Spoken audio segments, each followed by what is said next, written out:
Hello guys, welcome to study circle. अगर आप BPSC teaching recruitment exam की तैयारी कर रहे हैं या कहीं अन्य भी जो है टीजीटी या पीजीटी एग्ज़ाम की तैयारी कर रहे हैं, तो आप एससीईआरटी या एनसीईआरटी किताबों की इम्पोर्टेंस को जानते हैं। तो खासकर बीपीएससी के जो टीजीटी और पीजीटी एग्ज़ाम की तैयारी कर रहे हैं, उनके लिए जो है आज मैं क्लास 8 स्टैंडर्ड के जो पॉलिटी या फिर सिविक्स है, उसका चैप्टर नंबर 1 लेकर आई हूँ। इस चैप्टर नंबर 1 क्या है, सबसे पहले भारतीय संविधान के बारे में है। तो इस चैप्टर को हम लोग जो है रिवीजन पर्पस से पढ़ेंगे और इसके जो भी इम्पोर्टेंट पॉइंट्स है उसको हम लोग डिस्कस करेंगे और बताएंगे। तो आपसे रिक्वेस्ट है कि वीडियो शुरू होने से पहले प्लीज़ चैनल को सब्सक्राइब कर लीजिए। वीडियो पसंद आता है तो इसे लाइक भी करें और दोस्तों को शेयर भी करें। तो चैप्टर जो शुरू होता है तो सबसे पहले एक विद्यालय या स्कूल के एग्जाम्पल्स के बारे में शुरू होता है और उसमें बताया जाता है कि हम एक विद्यालय की कल्पना क्यों करते हैं या फिर वहाँ पे जो है पढ़ने के लिए जाते हैं, तो उसका क्या नियम है। तो उसी में है कि जब हम विद्यालय पढ़ने के लिए जाते हैं तो इसमें क्या होता है, एक प्रधान अध्यापक और कई अध्यापक अध्यापिकाएं भी होती है जो अलग अलग विषय पढ़ाते हैं। ये बातें जो शायद आपको साधारण सी लगती हो, परंतु उतनी साधारण है नहीं, क्योंकि किसी भी विद्यालय को सुनिश्चित तरीके से चलाने के लिए कुछ कायदे कानून होते हैं। जैसे बच्चों के विद्यालय में नामांकन के लिए एक निश्चित रूम और समय का होना, हर एक कक्षा के एक निश्चित पाठ्यक्रम होना, प्रत्येक विषय के लिए योग्य शिक्षक शिक्षिकाओं का होना तथा एक प्रधान शिक्षक का होना, जिस पर पूरे विद्यालय को सुचारू रूप से चलाने की जिम्मेदारी होती है। वहीं विद्यालय के जिन नियमों को हमने पढ़ा है उसमें यह भी है कि ये कुछ बुनियादी कानूनों पर आधारित होते हैं। इन बुनियादी कानूनों को ध्यान में रखकर ही एक अन्य नियम और कानून बनाए जाते हैं। जैसे जैसे कि शिक्षा का अधिकार अधिनियम 2009 में एक अधिनियम आया था, शिक्षा का अधिकार। यह एक बुनियादी कानून है जिसके आधार पर विद्यालयों के बारे में कई नियम बनाए गए हैं। तो क्या है ये नियम, जैसे कि 6 से 14 वर्ष के लड़के या लड़कियों को किसी भी विद्यालय में प्रवेश देने से मना नहीं किया जा सकता है। वहीं प्रत्येक 3 किलोमीटर के दायरे में कक्षा 8 तक 3 किलोमीटर के दायरे में कक्षा 8 तक की जो है पढ़ाई हेतु सरकारी स्कूल का होना आवश्यक है। वहीं कक्षा 1 से 5 तक के विद्यालयों में छात्र जो है और छात्र और शिक्षक का जो अनुपात है, रेशियो है, वो 30:1 होना चाहिए, यानी कि 30 शिक्षार्थियों या छात्रों पर एक शिक्षक का होना जरूरी है।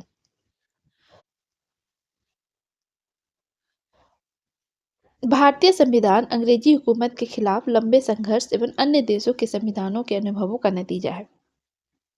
ये भिन्न समूहों, जातियों एवं अलग अलग क्षेत्र के ज्ञानी एवं अनुभवों लोगों की सोच का परिणाम है। भारतीय संविधान केवल ये नहीं बताता है कि देश की शासन व्यवस्था क्या होगी, बल्कि ये भी दर्शाता है कि हम किस तरह के समाज का निर्माण करना चाहते हैं। उस समाज में किन आदर्शों की रक्षा की जानी चाहिए, समाज में रहने वाले लोगों को कौन कौन से अधिकार प्राप्त होना चाहिए, उनके क्या क्या कर्तव्य होने चाहिए। साथ ही सबसे अहम बात यह है कि उन अधिकारों की रक्षा जो है वो कैसी की जानी चाहिए जिससे सभी का भला हो। तो ये भारतीय संविधान का जो है वो खासियत है। दूसरी बात क्या है कि यहाँ पे जैसे बोला जा रहा है, स्टूडेंट्स के लिए बुक में इसमें लिखा गया है कि कल्पना कीजिए कि आप नहरवाल नामक इलाके में रहते हैं। कौन से इलाके में? नहरवाल। और आप चाहते हैं कि यहाँ पर रहने वाले सभी लोग शांतिपूर्ण ढंग से रहें और ज़रूरत पड़ने पर एक दूसरे का सहयोग करें। यदि उनमें आपसी मतभेद हो तो उसका हल किसी निर्धारित प्रक्रिया के माध्यम से निकाला जा सके। उनके झगड़े के हल करने का कोई खास तरीका हो और सभी लोगों को उनकी योग्यता के अनुसार जो है काम मिले। तो यहाँ पे जो है कुछ पिक्टोग्राफिक के माध्यम से समझाया गया है। जैसे कि ये कार्टून है दो, कि रामू आज तुम्हारी औरत काम करने नहीं आई, तो दूसरा जो रामू है वो क्या बोल रहा है कि आज उसकी तबीयत बहुत ख़राब है मालिक। तो यहाँ पे जो मालिक है वो फिर क्या बोलते हैं, तो तुमने अपनी बेटी मुन्नी को क्यों नहीं भेजा, घर में बहुत बर्तन पड़े हुए हैं। तो जो रामू है वो क्या बोलता है कि वो सरला बहन के घर पढ़ने गई है। मालिक इसमें गुस्सा होता है और फिर बोलता है क्यों, फिर ये काम कौन करेगा, जाओ उसे तुरंत बुला कर ले आओ, एक दिन नहीं पढ़ेगी तो उसका कुछ नहीं बिगड़ेगा। तो कुछ रामू जो है अपनी बेटी को बुलाने जाता है और फिर यहाँ पे है कि कुछ ही देर में रामू हाँफते हुए लौटता है और कहता है, मालिक सरला बहन जी ने मुझसे कहा कि अगर तुम मुन्नी की पढ़ाई छुड़वाकर उसे काम कराओगे तो मैं रपट कर दूंगी। रपट यहाँ पे जो है, जो थाने में एफआईआर होता है, रिपोर्ट लिखी जाती है, उसके बारे में यहाँ बताया गया है। तो ये चित्रकथा के माध्यम से एक समाज का जो अम, बातचीत है लोगों के बीच, उसको समझाया गया है। तो यहाँ पर है कि अ, अच्छा, यहाँ पे था कि सभी लोगों को उसकी योग्यता के अनुसार काम मिले और काम के साथ हर काम के लिए उसको उचित मेहनताना भी मिले। ये हमारे संविधान के अकॉर्डिंग है। तो यदि आप सभी को ऊपर दी गई परिस्थितियों के अनुसार दिए गए इलाके के लिए कुछ मूलभूत नियम बनाने का कार्य दिया जाए, तो अगली पृष्ठ में दी गई बातों को आप कैसे तय करेंगे? तो हम लोग पढ़ेंगे कि अगले पृष्ठ में कौन सी बातें दी गई है। तो जिस तरह एक छोटे से इलाके के विकास एवं खुशहाली के लिए नियमों की आवश्यकता पड़ती है, उसी तरह देश को चलाने के लिए भी जो है नियमों की आवश्यकता पड़ती है, जो संविधान के रूप में हर देश में अपनाया गया है। संविधान में नागरिकों के अधिकारों व कर्तव्यों का वर्णन किया जाता है। यह भी बताया जाता है कि अगर नागरिक के किसी अधिकार का हनन हो, तो उस परिस्थिति में उन्हें क्या करना चाहिए।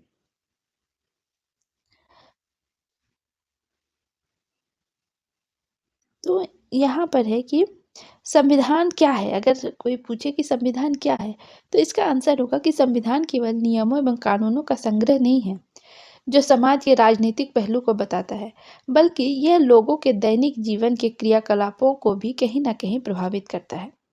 संविधान सरकार को जनहित में कार्य करने की दिशा देता है। कौन से कार्य? जनहित में कार्य करने की दिशा देता है, जिससे सभी लोगों का, खास तौर से समाज के पिछड़े और कमजोर वर्गों का विकास हो सके। जैसे कि अनुसूचित जाति और जनजातियों के बच्चों के लिए छात्रवृत्ति योजना और वृद्ध पेंशन योजना, ये सब भी हमारे संविधान में है। भारतीय संविधान का ऐतिहासिक संदर्भ के बारे में जानना भी ज़रूरी है।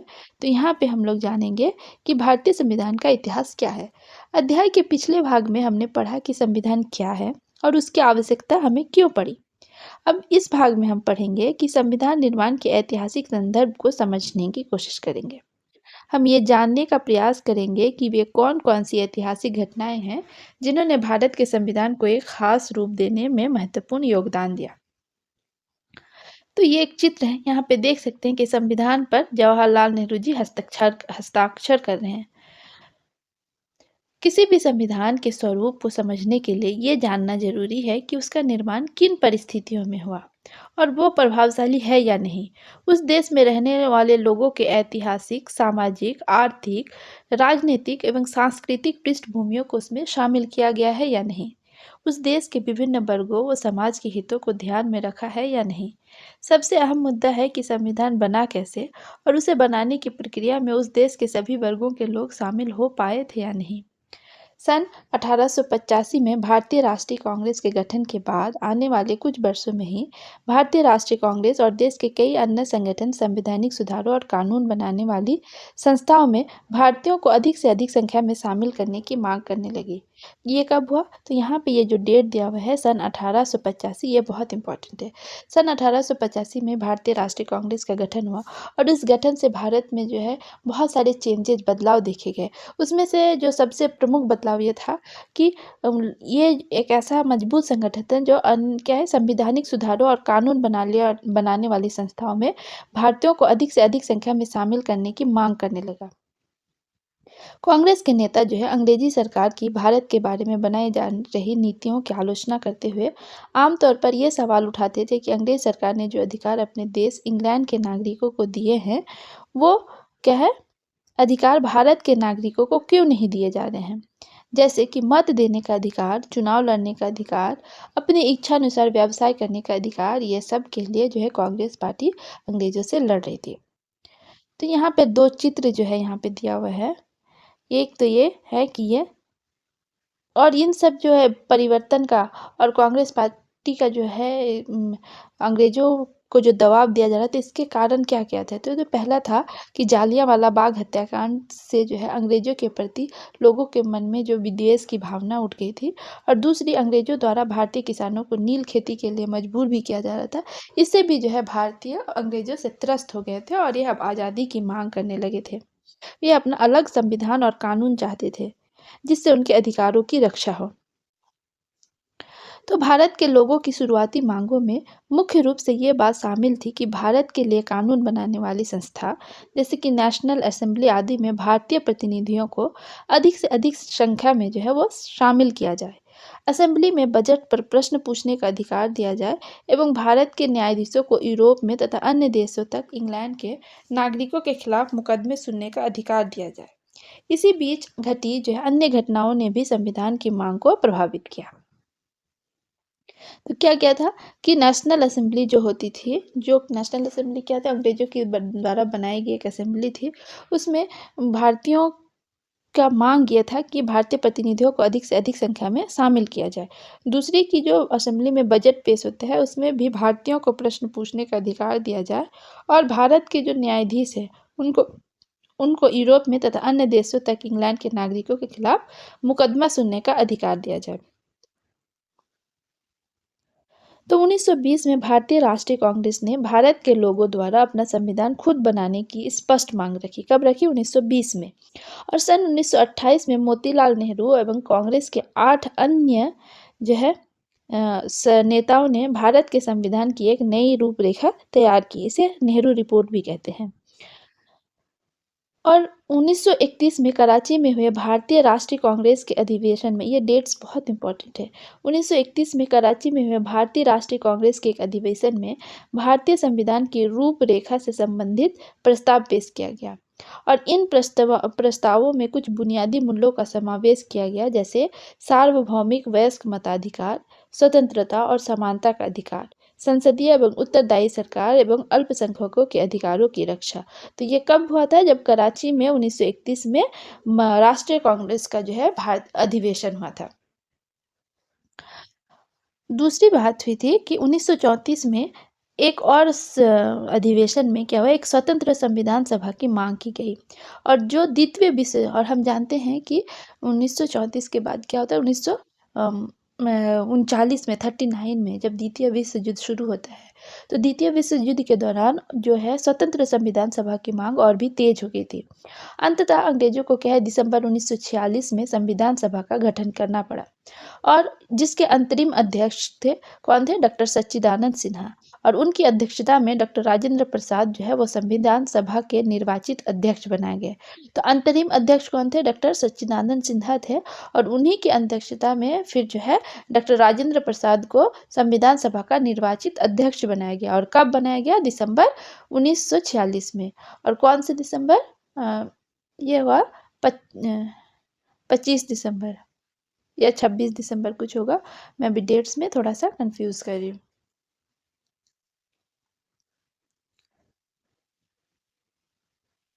यहाँ पर कुछ इम्पोर्टेंट पॉइंट्स दिए गए हैं, इसको हम लोग पढ़ते हैं।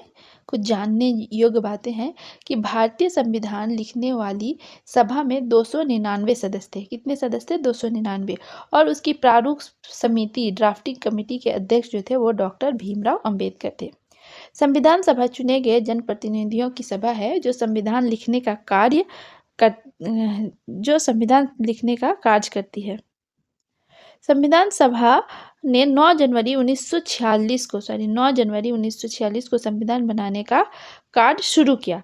वहीं 26 नवंबर 1950 को संविधान लिखने का कार्य पूरा किया और 26 जनवरी 1950 को संविधान जो है पूरे भारत में लागू किया गया था। तो ये बहुत इम्पोर्टेंट है। ये यहाँ पे ये भारत संविधान का उद्देशिका या फिर उद्देशिका को प्रियम्बल भी कहा जाता है, वो यहाँ पे है कि हम भारत के लोग भारत को एक संपूर्ण प्रभुत्व संपन्न समाजवादी धर्मपंथ निरपेक्ष लोकतंत्रात्मक गणराज्य बनाने के लिए तथा उसके समस्त नागरिकों को सामाजिक, आर्थिक और राजनीतिक न्याय, विचार, अभिव्यक्ति, विश्वास, धर्म और उपासना की स्वतंत्रता, प्रतिष्ठा और अवसर की समता प्राप्त कराने के लिए तथा उन सब में व्यक्ति की गरिमा और राष्ट्र की एकता और अखंडता सुनिश्चित करने वाली बंधुता बढ़ाने के लिए दृढ़ संकल्प होकर अपनी इस संविधान सभा में आज तारीख 26 नवंबर 1949 ईस्वी मिति मार्ग शीर्ष शुक्ला सप्तमी संवत 2000 विक्रमी को अंगीभूत कर। संविधान सभा के बारे में जब यहाँ पे हम लोग पढ़ रहे थे कि दिसंबर 1946 में संविधान सभा का गठन किया गया और जिसमें अंतरिम अध्यक्ष कौन थे? डॉक्टर सच्चिदानंद सिन्हा थे और उनकी अध्यक्षता में डॉक्टर राजेंद्र प्रसाद को संविधान सभा का निर्वाचित अध्यक्ष बनाया गया था। दोनों में सिमिलैरिटी क्या थी कि ये दोनों ही विभूतियां बिहार के निवासी थे। संविधान के बुनियादी मूल्य। किसी भी देश के संविधान के उन मूल्यों को बुनियादी मूल्य कहा जाता है जो उस देश के समाज के आदर्श रहे हों और लोगों के जीवन को खुशहाल बनाने के सहायक हो। भारत के संविधान के निर्माण के समय भी ऐसे आदर्शों को संविधान के मूल्यों के रूप में पहचाना गया। जिन आदर्शों को भारत के लोगों ने सदियों से अपनाया था, ये आदर्श और विश्वास आज़ादी के आंदोलन के दौरान भी भारत के लोगों के संघर्ष का मुख्य केंद्र रहा। इन मूल्यों में लोकतंत्र, स्वतंत्रता, समानता, न्याय और धर्मनिरपेक्षता प्रमुख मूल्य हैं और इन मूल्यों का महत्व जो है इस तथ्य से पता चलता है कि इन्हें सबसे पहले संविधान सभा द्वारा स्वीकार किए जाने वाले संविधान के उद्देश्यों में शामिल किया गया था एवं उसे संविधान की उद्देशिका में लिखा गया। अब जो है हम लोग लोकतंत्र के बारे में समझेंगे। लोकतंत्र जिसे इंग्लिश में डेमोक्रेसी कहते हैं। तो लोकतंत्र का क्या अर्थ है? भारत में आज़ादी के दौरान एक आम सहमति बन चुकी थी कि भारतीय शासन व्यवस्था एक ऐसे लोकतंत्र पर आधारित होगी जिसमें सभी का जो है समान भागीदारी हो। भागीदारी का अर्थ क्या होता है? इसको पढ़ने के लिए हमें एक अनुभव पर विचार करते हैं। तो यहाँ पर क्या दिया हुआ है? यहाँ पे 3 चित्र दिए हैं, सबसे पहले वो देखते हैं। तो पहला चित्र है, उसमें क्या है कि स्कूल जाती हुई लड़कियों की चित्र है। दूसरा पटना साहिब की है और तीसरा चित्र अरवल, बिहार के खेत मजदूर यूनियन की एक सभा को संबोधित करते हुए एक महिला की जो है वो चित्र है। तो अब हम चैप्टर में दिया हुआ है स्वतंत्रता। लोकतंत्र के बाद अब हम लोग स्वतंत्रता के कॉन्सेप्ट को समझेंगे कि लोकतंत्र की सफलता का मुख्य आधार उस देश में निवास करने वाले लोगों की स्वतंत्रता से है। तो इसमें है कि यदि लोग अपने विचारों को स्वतंत्र रूप से व्यक्त, असमानताओं को दूर करने के कई तरह के प्रयास किए। भारतीय राष्ट्रीय कांग्रेस द्वारा 25 पैसे वार्षिक चंदा देकर सभी को सदस्यता देना और सार्वभौमिक वयस्क मताधिकार की मांग करना समानता की तरफ उठाए जाने वाले महत्वपूर्ण कदम थे। संविधान सभा द्वारा जब संविधान लिखा जा रहा था तो समानता के मूल को संविधान में उचित स्थान देने की कोशिश की गई थी और इसी मूल्य को स्थापित करने के लिए संविधान में मूल अधिकारों और राज्यों के लिए बनाए गए नीति निर्देशक सिद्धांतों का कई विशेष जगह जो है उल्लेख किया गया है। अब हम लोग पढ़ेंगे सामाजिक न्याय के बारे में कि भारतीय समाज में पाई जाने वाली तरह तरह की असमानताओं को ध्यान में रखते हुए संविधान सभा ने सामाजिक न्याय को एक प्रमुख मूल्य के तौर पर स्थापित करने की कोशिश की है। सामाजिक न्याय का मतलब समाज के पिछड़े हुए वर्गों को समाज के बाकी वर्गों के बराबर खड़े करने की कोशिश से है ताकि कई हजार सालों से इन वर्गों के साथ जो अन्याय हुआ है उसके प्रभाव को कुछ हद तक कम किया जा सके। सामाजिक न्याय को एक ठोस रूप देने के लिए संविधान में जो है कई प्रावधान भी किए गए हैं। सदन को हर धारा पर आलोचनात्मक तरीके से विचार करने, विकल्प सुझाने, संशोधन के सुझाव देने और निरस्त करने का भी अधिकार है। तो फ्रेंड्स ये जो है ये इस क्लास 8 स्टैंडर्ड का चैप्टर 1 भारतीय संविधान का जो चैप्टर है वो यहीं पे एंड हो रहा है। और आपको ये वीडियो कैसा लगा अपना फीडबैक कमेंट बॉक्स में ज़रूर दें। पसंद आया तो इसे लाइक करें, दोस्तों में शेयर करें, चैनल को सब्सक्राइब करें। वीडियो देखने के लिए आपका बहुत बहुत धन्यवाद।